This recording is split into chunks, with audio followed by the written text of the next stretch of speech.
In the last video, we finally got to talking about simple systems in classical thermodynamics, but now we need to talk about the things that we can do with them. In this lecture, we're going to focus on the various control operations that you can do to simple systems and basically complete the foundations of classical thermodynamics. To do that, we'll first need to talk about entropy, so we're going to spend this video talking about that. Now, the first thing that we'll need in order to do this is the concept of an extensive function. I've defined an extensive function here, and let's go over the parts of this definition carefully.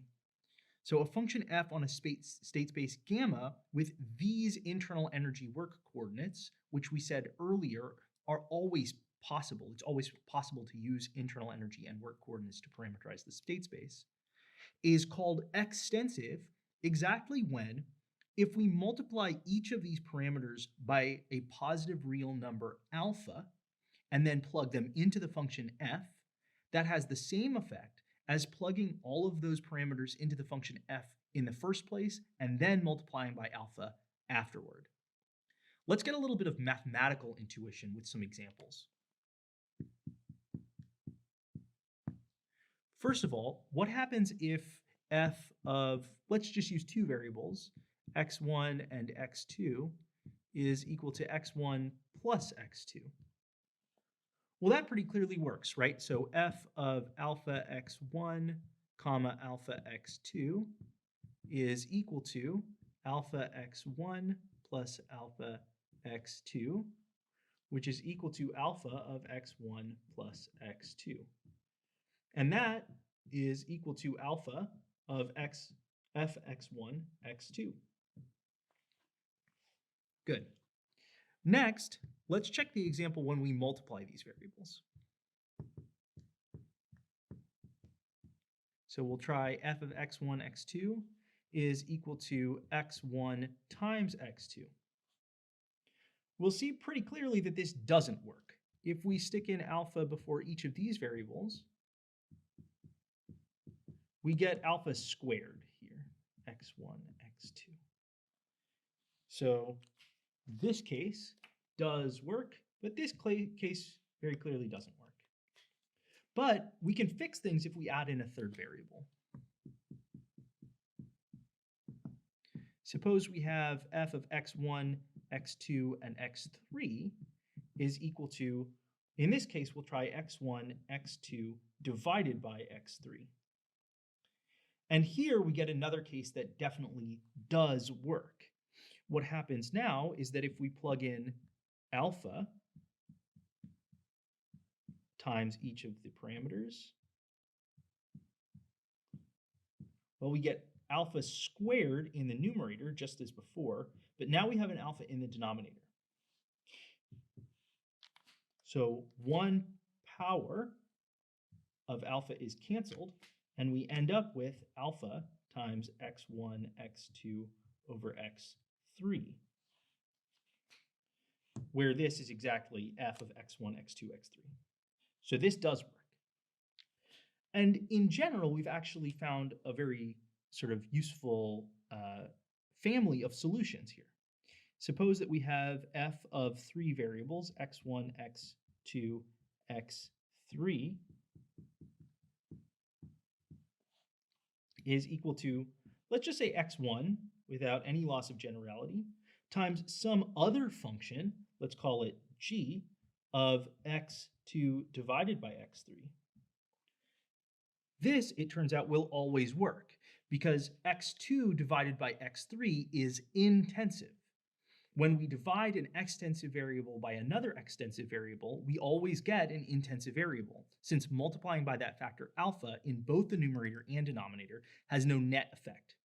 Meanwhile, on the outside of this function g, we're multiplying by x1, which is also extensive. So the factor of alpha that x1 picks up under this transformation then gives the whole quantity a factor of alpha to the 1. So that means that f is an extensive function. With that out of the way, let me clear up the board, and then we'll get into some more aspects of entropy in specific. Okay, now that we've defined extensive functions and gotten some mathematical intuition about what they are, Let's focus on thermodynamic entropy in specific. And this is a definition here. So the thermodynamic entropy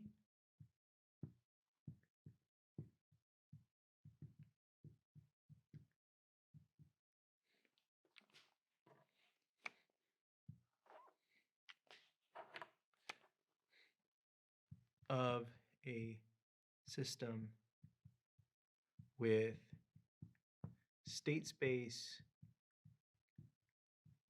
gamma is an extensive function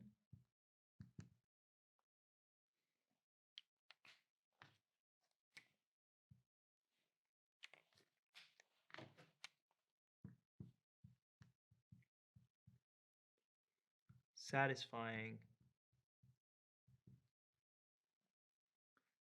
the rule that if gamma is made up of a set of simple systems, so is gamma 1 times up to gamma k, then there exist functions S1 through Sk such that S of the whole system on, let's say, x1 up to xk, where these little x's are the states of the simple systems, the constituent simple systems, is equal to S1 of x1 plus dot dot dot plus up to sk xk. In other words, extensivity gives us some multiplicative property. So if all of these x coordinates, if we parameterize all the systems using internal energy work coordinates, then in some sense, using alpha on all of those, let me say alpha of x1 up to alpha of xk, where that's a shorthand, meaning that we apply alpha to each of the constituent systems in their internal energy work coordinates, is equal to alpha s,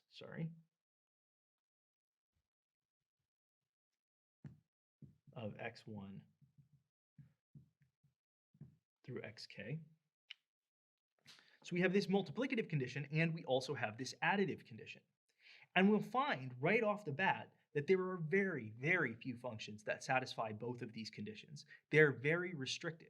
That's why entropy is good at governing the kind of control operations that we can do in classical thermodynamics.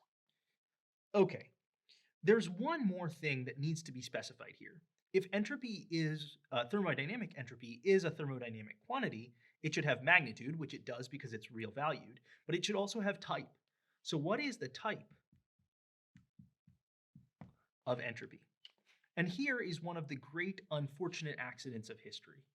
So in the 19th century, when people were trying to figure this out, they measured temperature, or they analyzed temperature as being a thing that was measured in its own type of units. So you could use units, for instance, of Fahrenheit, Celsius, Kelvin.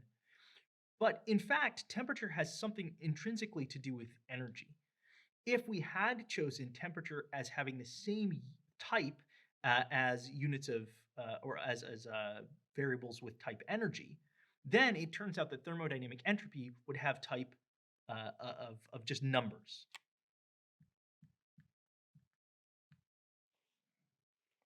And I'll put that in parentheses because that is in fact not what the type of entropy is. What we'll say in this course, I guess, is that entropy has its own type entropy. And type entropy has the sort of condition that if we take something of type entropy and multiply it by something of type temperature, we get something of type energy. So that's good to remember because it will come up again and again in this course. I went back and forth about whether or not to give entropy the type number or the type entropy, and I settled on the latter. just because it'll make it much easier to read other references on the subject. But for your own conceptual understanding, it may be useful to think back on the fact that entropy really could be measured as something with type number. Okay, so with that out of the way, we're now ready to look at an example that hopefully will start to give us some more clarity on what's going on here. So we'll meet our first type of simple system, the monatomic ideal gas.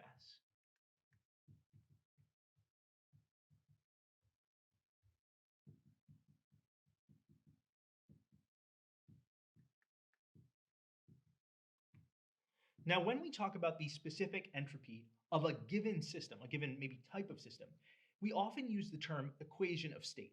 But really, I'll use this totally interchangeably with just the entropy function on the state space of this system. So what is that entropy in this case? The entropy of this system, first I should give you what its state space looks like. The state space here is going to be a very basic gas system state space. So gamma will have parameters U, V, N. Recall that U is mandatory. We always have an internal energy. Then V is the volume of this gas system, and N is its number of particles. Now, with those parameters out of the way, we can say that S of U, V, N is equal to N times a constant called Kb times the natural log of V over N, U over N to the power 3 halves. Close the parenthesis there, then we add 5 halves times capital N times Kb. Good. So this describes systems in which the gas particles are each monatomic. So for instance, noble gases like xenon or argon would be described well by this monatomic ideal gas model. We can look at this and ask a couple of questions right off the bat. First of all, we haven't encountered this quantity Kb before, although some of you may have in previous courses. This is called the Boltzmann constant, and it basically rectifies the issue that we just talked about. If only n were here, n clearly has the type number, and so the whole entropy would have the type number as well. With Kb in the picture, instead we have something with a different type. I'm also realizing that I made one small error in this formula. We need to include something in the natural log, which makes the argument of natural log unitless. For the time being, I'm just going to call this little phi, although I may change that notation in later lectures, depending on our other needs. This is going to be characteristic of a given gas species, so it will be given at the beginning of the problem. In any case, so we see Kb and we see phi. Kb is some constant that has a given numerical value that, again, rectifies this. It says nothing very deep about the universe. Then we want to check that this is extensive. Notice it has the kind of properties that we talked about earlier on in the video. When we see V, which is extensive, it's divided by N. So the whole V over N factor now becomes intensive. The same thing happens with U, which is extensive, and N in the denominator there. Phi, being a constant that's specific to the species, is also intensive. It doesn't change when we change the size of the system. So all in all, the whole argument of the logarithm is intensive. And that's a good thing, because when we scale this, the natural log doesn't do anything to it. It stays the same. The only thing that allows us to pick up extensivity in this first term is this factor of capital N here. In the second term, it's even easier. We ignore Kb since it's just a constant, and then N gives us a factor of alpha when we do our scaling. So it's pretty clear after a little bit of analysis that S here is an extensive function.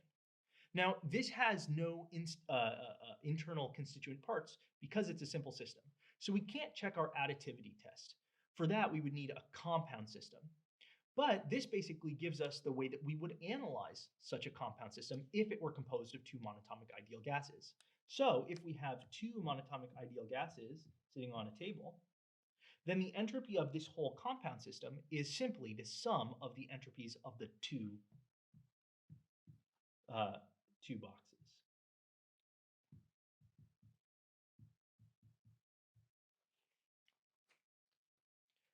And with all of that out of the way, we're very ready to launch into the next part of this lecture on other aspects of the control operations. With that, I'll say thank you so much for watching, and I'll see you in the next video.